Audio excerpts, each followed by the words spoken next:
welcome guys to this video po.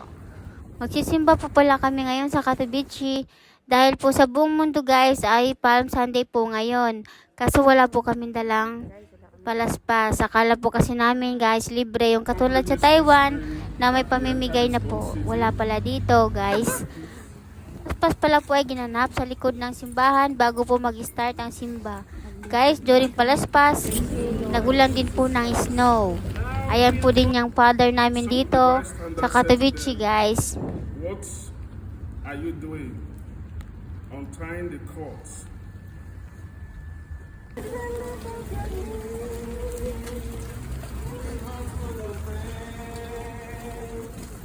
Glory, glory, glory to the King of Kings. Saan tayo?